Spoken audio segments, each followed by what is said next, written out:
conventional media and digital media. Okay, at the beginning, let me introduce China's online video industry to you, especially some prominent trends in recent years. Firstly, the number of online video users boosts. According to the reports of CNNIC, China Internet Network Information Center, the number of online video audiences has reached to 284 million by the end of 2010. It has increased about 18%, which is 4.4 million, compared with the number of 2009. The reasons of the increase rely on many aspects. Firstly, it is the increase of all the web users that has raised the amount of online video audiences.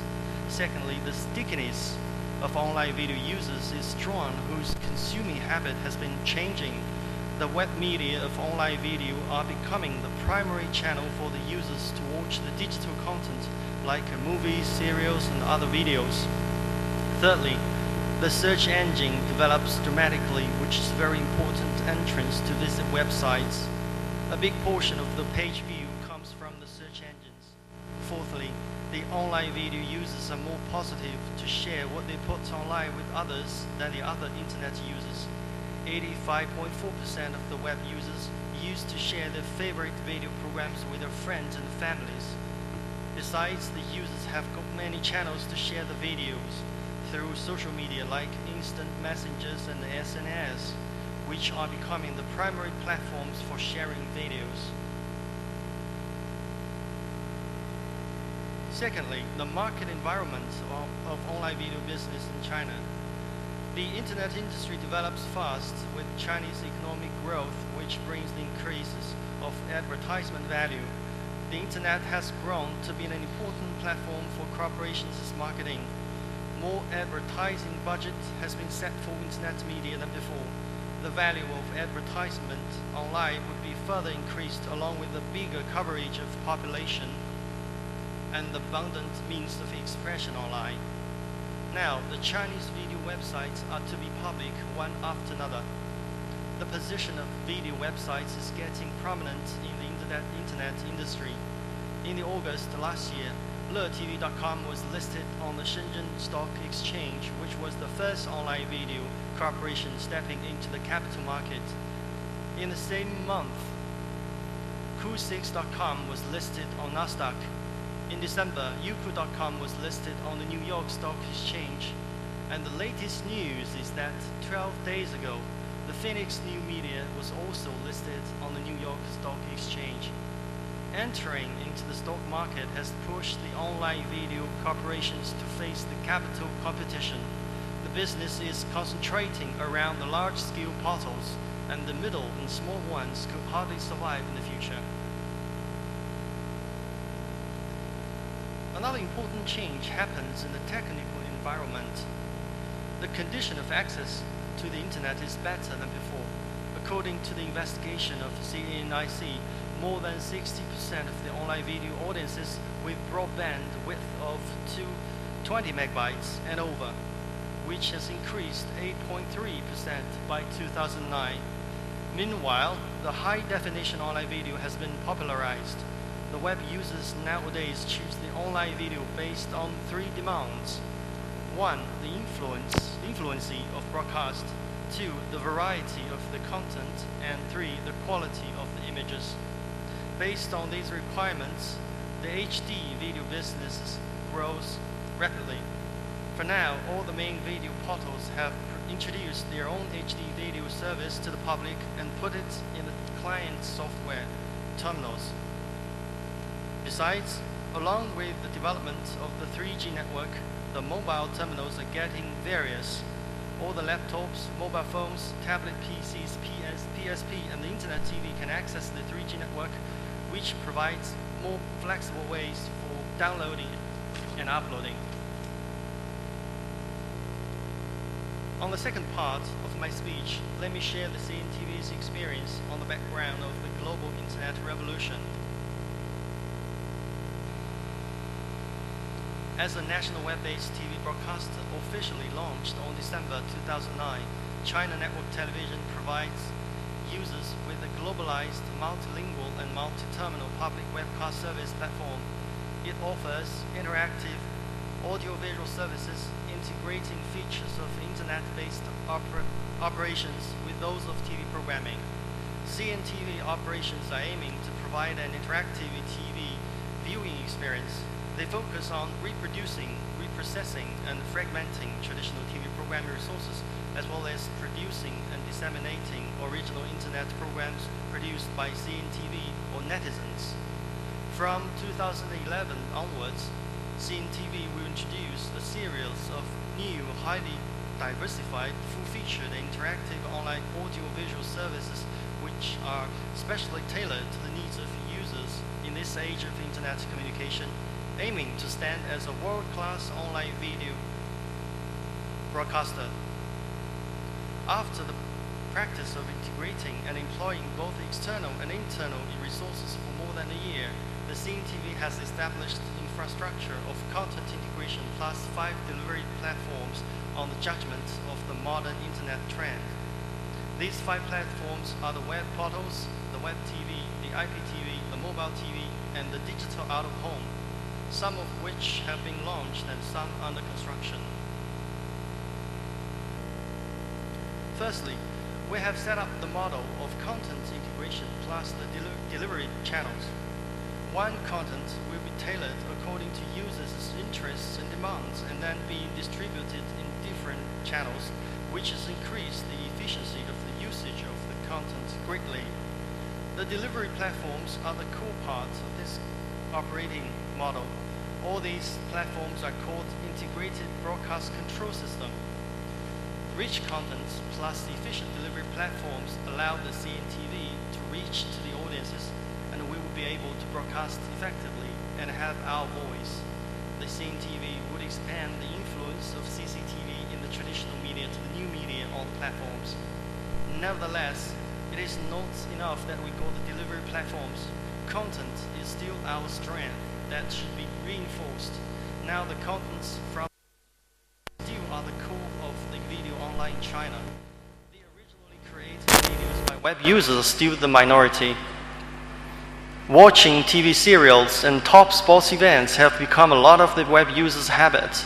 If we ignore the metrics of CCTV, the CNTV would turn into another Youku and Tudou, which is not our way of development. Secondly, bonding with CCTV is the key. The CNTV has strengthened the function of supporting CCTV with service spirit. We have been trying to find a solution of developing with traditional TV media. Let us take news business as an example. The web news branch of the CNTV is cooperating with the news center of the CCTV. That is to say, the news distribution would be reallocated between the web and the TV. It should be planned as a whole which news should be delivered online and which should be on TV first. In the future, some programs will be created and broadcast on TV and others on the web. The new media would be in the overall arrangement of the CCTV. The CNTV and the CCTV would work together and broadcast together. Now we are working on the project of a new media interactive platforms for CCTV. All the channels, programs, movies, serials, documentaries, cartoons, and anchor people would establish their interactive channels with the netizens online. Meanwhile, the CNTV would help the individual channels of CCTV promote their cooperation with the Internet institutes, expanding CCTV's influence online. Actually, the essence of the strategies like bonding up with CCTV is the integrated marketing. Based on the unification with CCTV, the CNTV expands the business to reach the commanding heights in the Internet industry. That is our path. Thank you.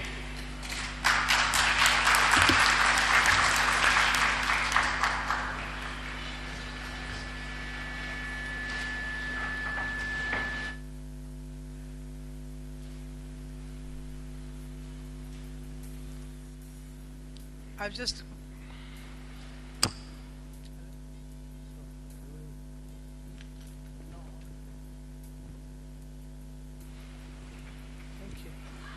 Thank you. I've just asked for this microphone. I think it'll make it easier for me. not to keep popping up and down. Before I invite the second speaker, it is my pleasure to introduce Mr. Changlai in a little more detailed manner. He is the Channel Corporation Executive Director of China Network TV, also known as China Central TV, CCTV, a graduate of China University of Political Science and Law and the London School of Economics and Political Science. He worked at the Cable Network Center of the State Administration of Radio, Film and Television SAFT and China Media Groups prior to joining CCTV in 2006. And as we are all aware, this is a session in which we are talking about creative and innovative ways to create and use content. And that is what he was sharing with us about how he is working, or CCTV is doing that in their own network. The next speaker that we have is Mr. David Botbol. He is the Deputy Managing Editor for Sports and News magazines at France Televisions, in charge of digital projects. He was former head of the multimedia newsroom of the French public broadcaster from 2000 to 2009, after a long career as AFP journalist in France and abroad. He served as correspondent in London, war reporter in the Balkans, and the Manila bureau chief from 1993 to 1995, before launching and developing the AFP TV services in Paris. And I'd now invite him to come and share with us what are the creative and innovative ways to create and use content, what are some of the techniques and best practices, and how can we engage the audiences better. Mr. David Botbol.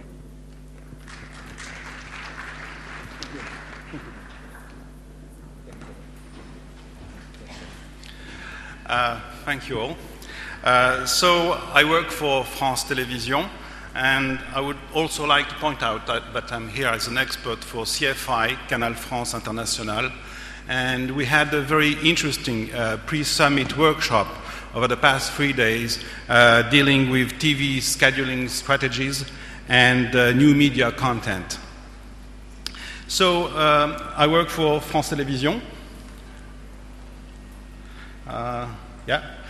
So we have 5 national channels in France, France 2, France 3, France 4, France 5, and France O, and 24 regional channels across the country. As a group, our strength lies on a very wide base of programs in all genres. We'll get to the next bit. This is it. We have, the second point is we have newsroom across the country gathering about 3,500 journalists producing 150 newscasts per day. And then we have a catalog of sports rights covering about 30 sports.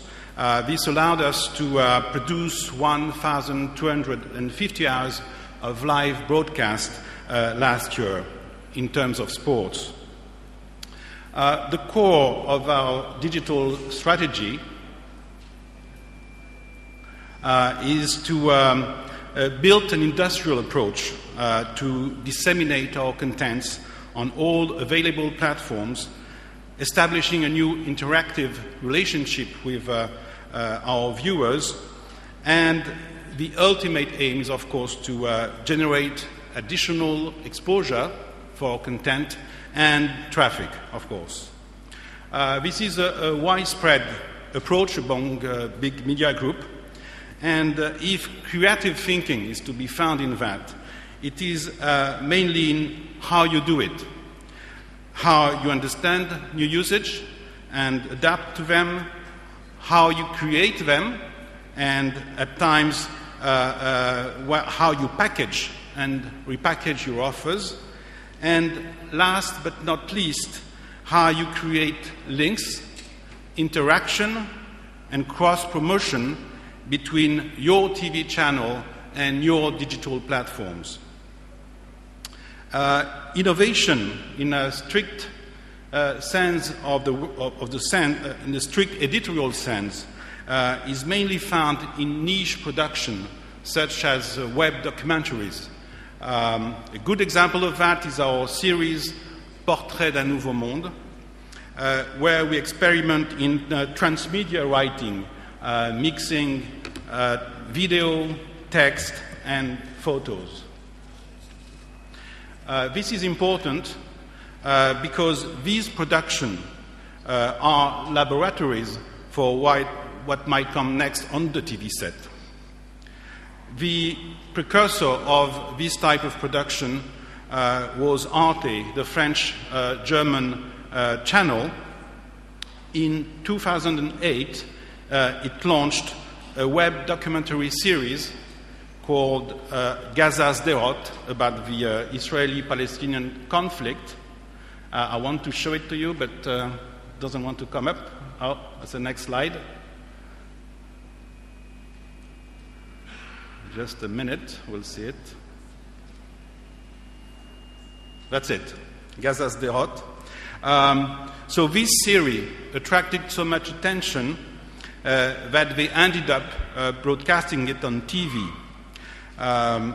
It was adapted for TV, as TV is now, but soon, with the arrival of connected television, access to the web, and new interactive functions will allow TV channels to offer a much richer viewing experience to the public, and I will get back to this later on in this exposé. Back to our mainstream programs. The latest example of how we try to link TV and the web is Stade 2. Stade 2 is our main sports program that has been broadcasted every Sunday for more than 20 years now. So this is a slightly aging show with a lot of images and reports, but no real interaction with the public. I choose this example because usually the emphasis is on new innovative programs which are conceived and designed from the start in view of a multi-platform usage. We have some of these, but most of the time we have to find solutions for existing programs which are difficult to transform. So a few months ago, we created Stade 2 La Prolongation, an interactive site follow-up program on our site. This is it. So what happens is that as soon as the program ends on TV, everybody remains in place on the set for about 30 minutes, and we have a discussion, talk show with our guests and some of our journalists that goes live on our site. This is fed by questions coming from the public on the set and internet users, either through our site or Twitter. Next month, we will create a web wall to show the flux of questions during the TV show as a teaser. And we will start a partnership with L'Équipe, the French sports daily newspaper, to promote and broadcast live La Prolongation on their site, which is, by the way, the biggest sports site in France. So we also plan to broadcast it live on our Facebook sports page. To sum it up, we created, with a minimum of additional expense, a TV quality site program meant for digital platforms with as main objective to draw younger audiences to our site and hopefully from the web to our TV program. So on the one hand, we have channel websites with about 80 subsites attached each to one specific program, such as Stade 2, with additional multimedia content, interactive functions, and on the other hand, we have transversal platforms which capitalize on our strength as a group. So I will give you 5 examples of that. The first one is our video news portal. So the principle of this portal is to ask all of our newsrooms across the country to feed their newscasts live on this platform, as well as their news stories individually, with a set of metadata So that's the story of this huge VOD live and VOD base.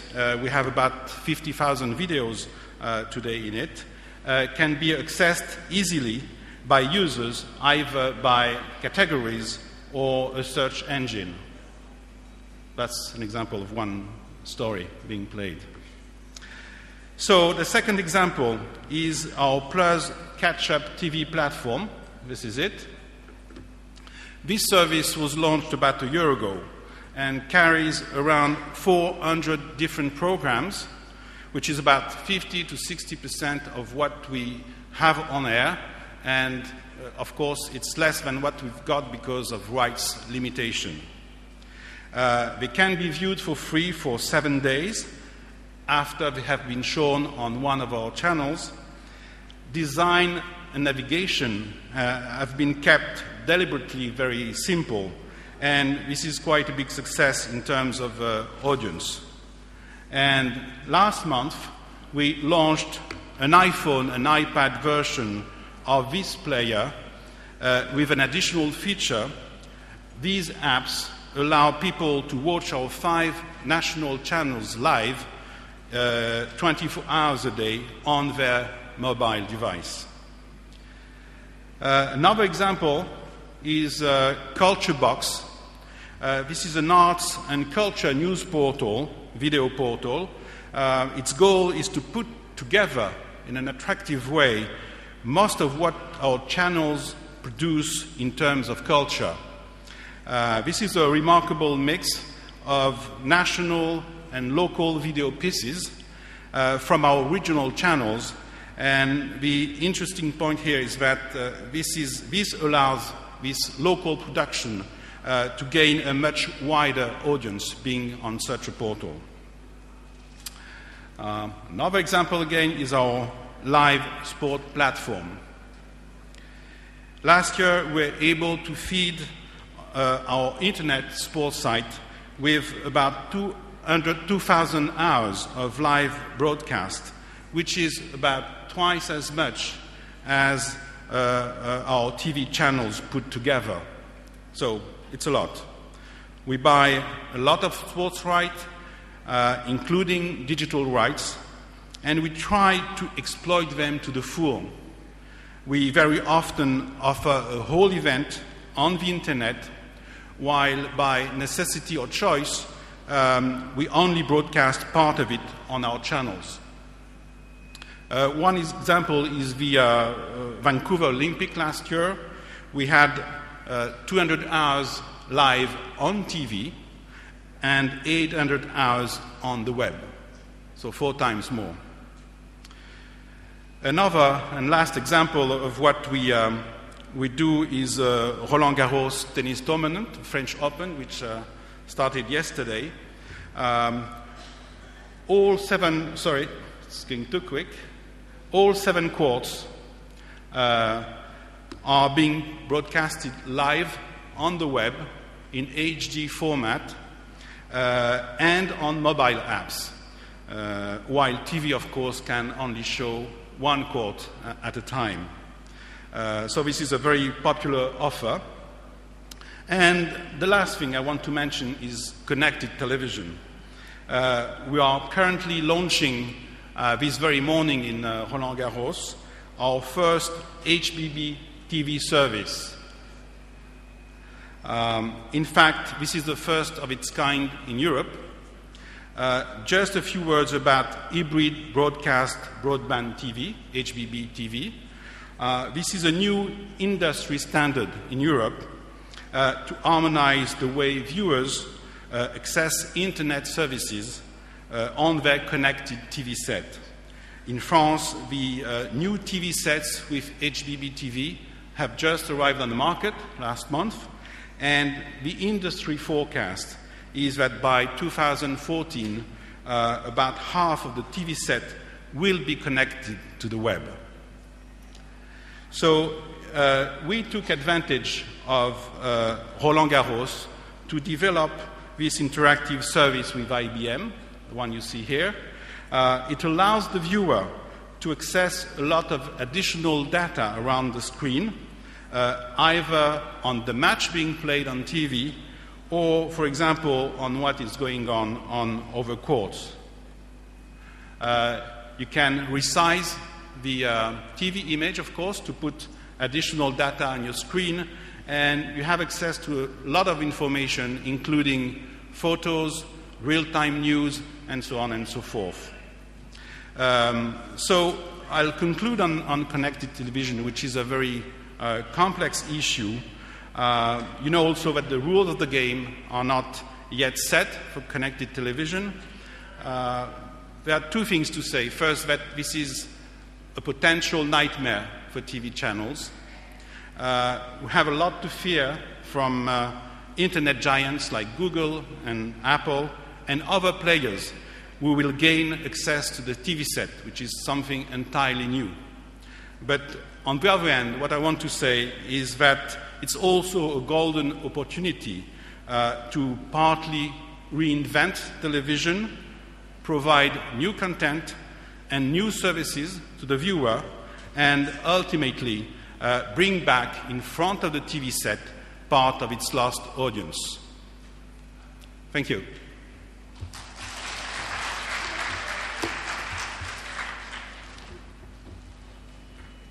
Thank you, David. Thank you, David. As Janice Coughlin said this morning, the Assistant Director General Communication and Information Sector of UNESCO, the time for digital media has come, no doubt, and that is what we are discussing for the next 2 days. However, if we look at the topic for today, the word content does stand out a lot more. And it says, and I quote from the paragraph, local content is the key source for creative programming. I think we've just found out how modern and how updated this all is, something that was launched this morning, as David has just mentioned. But the local content is really what's going to help enhance the program itself. There's been a slight change in speakers. I now will call upon Mr. Azhar Burhan, General Manager, Business Development, Primeworks Studio from Malaysia. We've heard from China, we've heard from France. We'll move a little closer to home. And this is Malaysia. Azhar Burhan is General Manager for Business Development at Primeworks Studios, a subsidiary of Media Prime Berhad in Malaysia. His role is to expand Primeworks' reach into new markets through production and supply of content, primarily for television. His career began in 1984, quite young, as part of the startup team at TV3, producing mainly entertainment content and eventually overseeing content development for all 4 Media Prima channels before taking on his current role. I invite Mr. Azhar Burhan to the dais.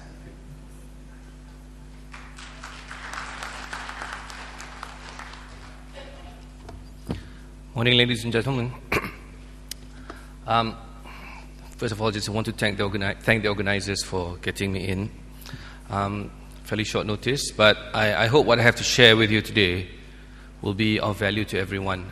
I'll be standing here just to talk about how we connect with the audience, because we've heard this morning and we will hear over the next couple of days how we need to be able to reach out to the audiences, no matter where they are, no matter what they're using to consume their content. And it is important for us. Many of us here are perhaps deemed to be fairly traditional broadcasters.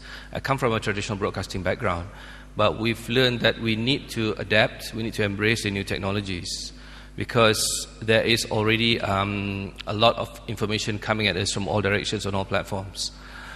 Right, connecting with the audience. Just a little bit about Primeworks, by the way.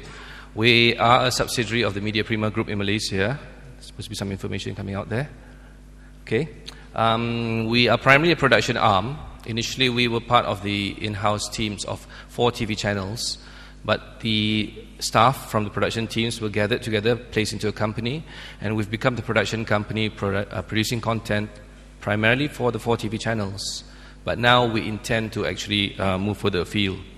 Currently, we've got about 5,000 hours of content per year that we produce, mostly TV shows, and there are some movie titles that we also do. However, my focus primarily today will be more on television and the content that comes out on all the other electronic screens that we have. This is a big question that we found ourselves asking. When we were tasked with creating content for the TV channels, we did not say what to produce. We actually had to ask ourselves who to produce for. And I think this is applicable to everyone who's involved in content creation, because really you need to be sure that what you have to offer is what the people you're targeting will be willing to accept and will be loyal to. Therefore, we need to understand our audience. We need to know what it is that makes them tick, what are the little triggers that will make them pay attention to what you have.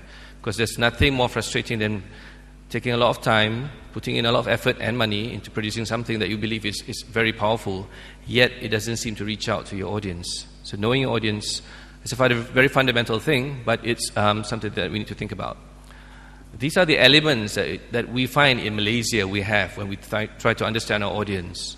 And as you can see from the combination of elements there are language considerations, there are ethnic considerations, there are lifestyle considerations. And these are all the things that we need to bear in mind, because at the end of the day, we've realized that creating content to cut across the board works only for a very limited type of content. With some kind of content, you need to be sure that they are targeted specifically for those kinds of people. And it comes down to actually understanding them deeply. And what we've done really, we've actually had agencies coming in and doing psychographic studies so that we can appreciate what, for example, the traditional housewife in the country prefers compared to the modern working woman. It may be completely different. Young families and more mature families also have different behavior patterns. And likewise, a very important segment now is the younger population, because I think across Asia there is a very high proportion of the population who are young. In Malaysia, for example, at the last census done last year, about half the population is below the age of 25. That's a statistic which stunned me when I first saw it, but it is a very important thing to consider, because the viewers that you capture now, who are the younger ones, will be the loyal viewers of the future. Just to have an understanding, this is the Media Prima group. It's quite a large group. Now, Primeworks Studios is just one portion, the production arm on the top left-hand side there. But the most visible entities within the group are basically the 4 TV stations, which are down in the left corner, if you can see them. Okay, my clicker is taking its own sweet time. Not sure why. Okay, there you go. The 4 TV stations. And also to tell you, this is basically what the stations are supposed to be looking at.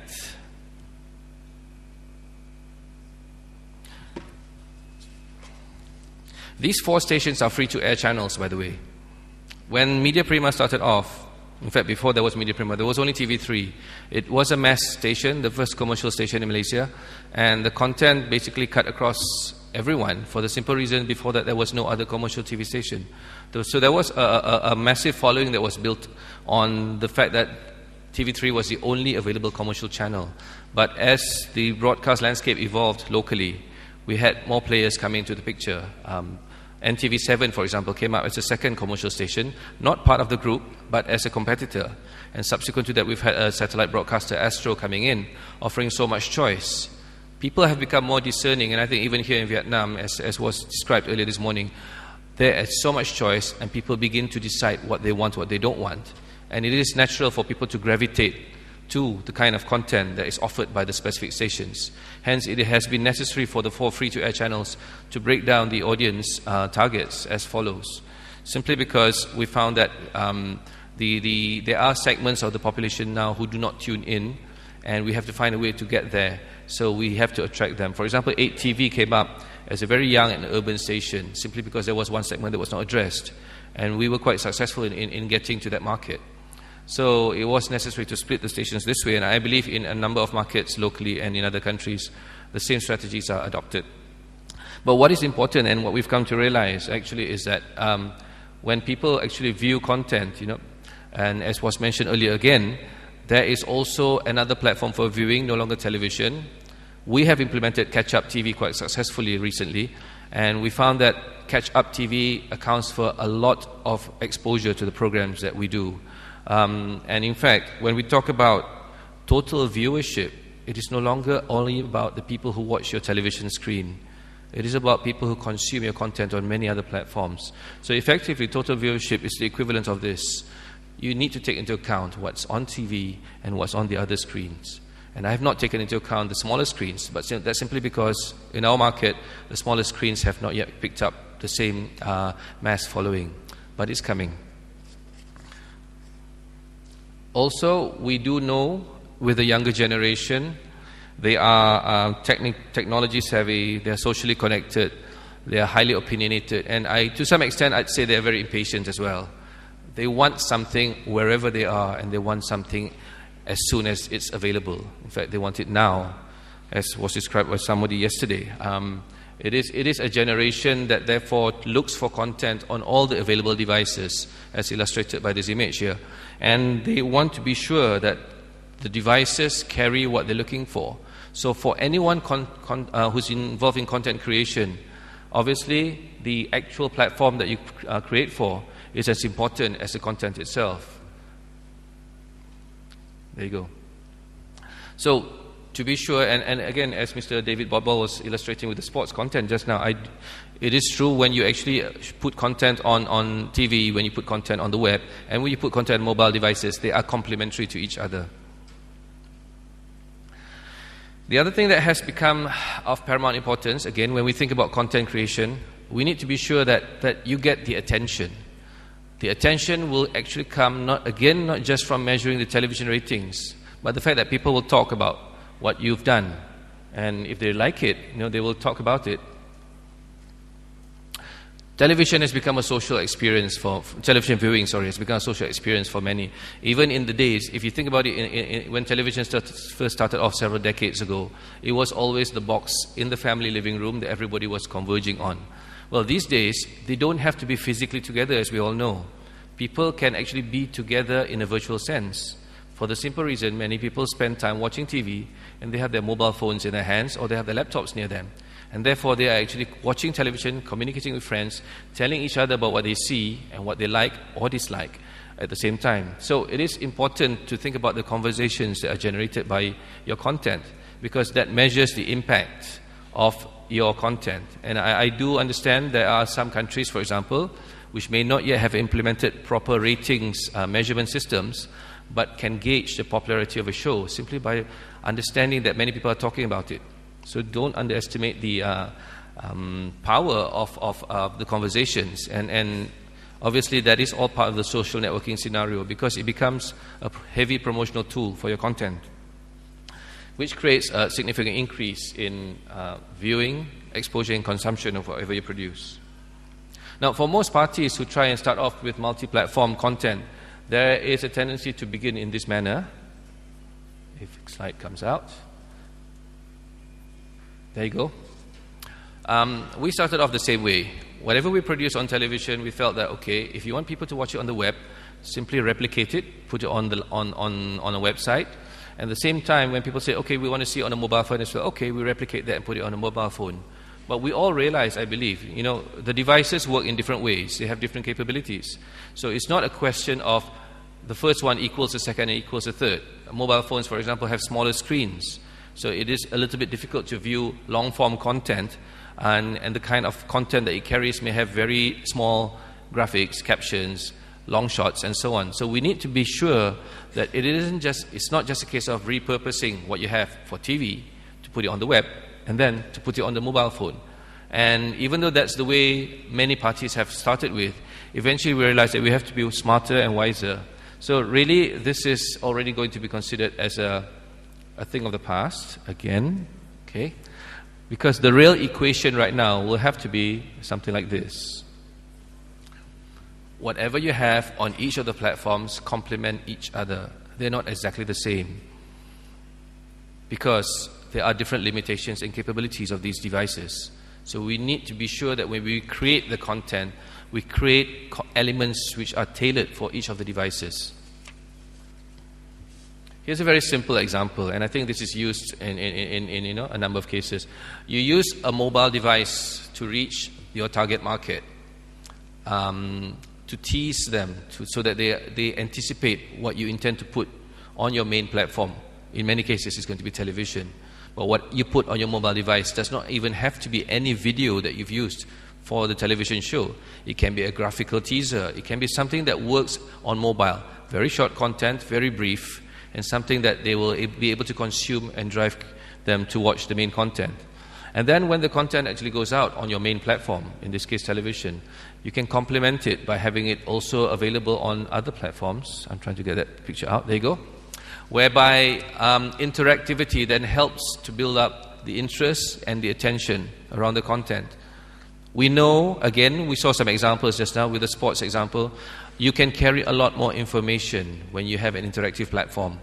If you're actually using a computer or any of the tablet devices, a lot more information can be added on to the main video content itself, and that enhances the experience. So really, at the end of the day, what you have on these three platforms, and there'll be more in the future, by the way, should be complementary, as I said just now. They are not exact equals of each other. You don't actually produce a video for one and say, okay, let's just cut down a small version for the phone and a slightly different version for the interactive devices. They need to be complementary, simply because at the end of the day, these are ways in which you can expand the interest that your content generates. And in fact, as we move into the future, we know now that content does not have to be TV-centric. You can create content, as we are beginning to do, specifically for the other devices and not just for TV. Something's triggered my clicker.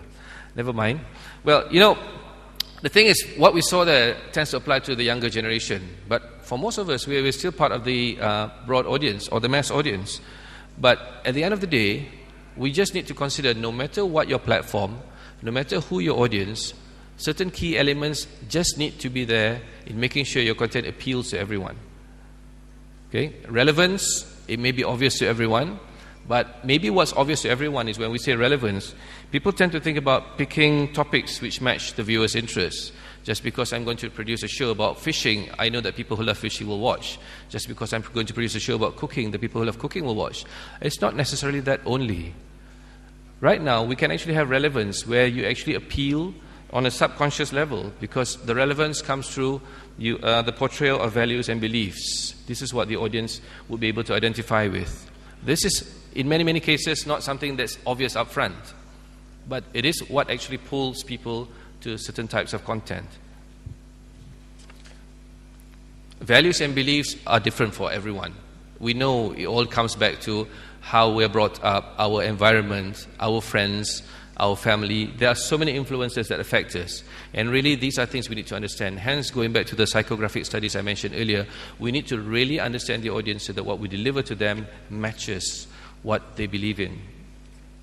And of course, you do need to make sure that besides having all these elements inside your show, if the next slide will come up, there you go, you need to tell engaging stories.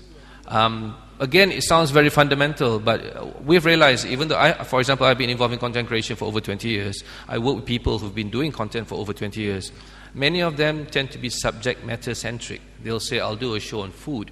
But really, we need to find out what the story is in there. Because when you watch a show, usually you want to find out what engages you. It is about the characters, the dreams, the conflicts, the achievements. These are the elements that pull through. And you find that for many types of shows, whether it's reality, whether it's entertainment, or even a documentary, drama has actually become an integral element in it. And it is no longer just a genre. You can't just say drama is a fictional series. Drama becomes integral to many other genres, and therefore it is something we need to think about if we really want to compel the viewers to watch our shows. So, and this is the final point really, a lot of the shows that we do, when I touch on the subconscious level, actually also fulfill personal needs. We may not realize it. You watch a show about food, you watch a show about travel. We all need to eat to live. It's a very basic requirement.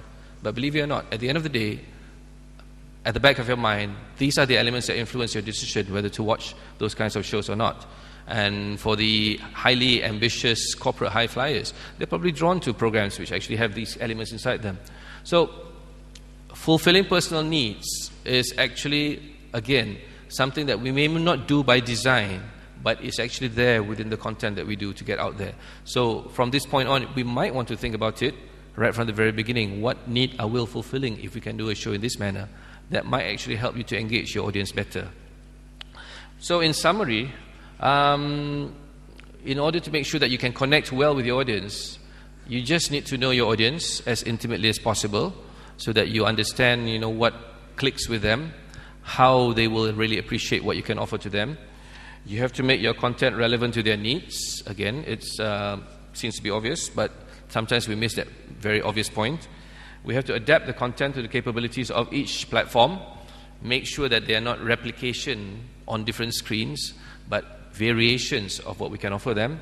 We need to trigger positive conversations so that people will also be able to give you, hopefully, good reviews, and you will build loyalty. And if you're doing a series of shows, it is the conversations that bring people back to keep watching the shows over and over again. And last of all, of course, tell compelling stories, because everybody loves a story, no matter how big the scale. On the big screen, on the small screen, it's all about having a good story to be heard. And with that, I conclude my session. I do hope it actually gives you some insight into connecting with your audience, which we can apply really to all aspects of content creation. Thank you.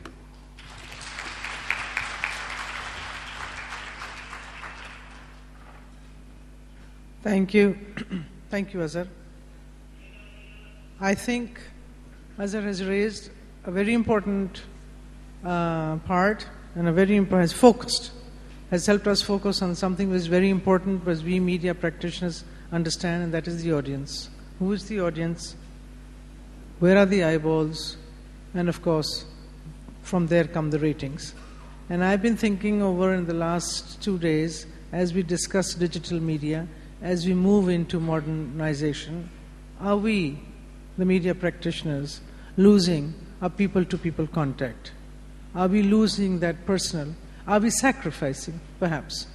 Or maybe that's a question we need to understand. Are we sacrificing that personal contact or that personal affiliation or that personal touch with our viewers?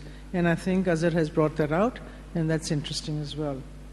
Although the next session is about social media, but a comment by the Secretary General in the message of the Secretary General of the United Nations caught my attention this morning, and I crave your attention. Social media, and he asked for, or requested, or mentioned that the social media should now be focusing, or should focus on spreading the United Nations policies and messages of peace, human rights, and democracy. In this troubled world that we live in today, could this not be more pertinent? And that's perhaps where the personal touch or the audience touch comes in spreading those messages of peace, human rights, and democracy. With that, I now invite our last speaker, who is Joanne To.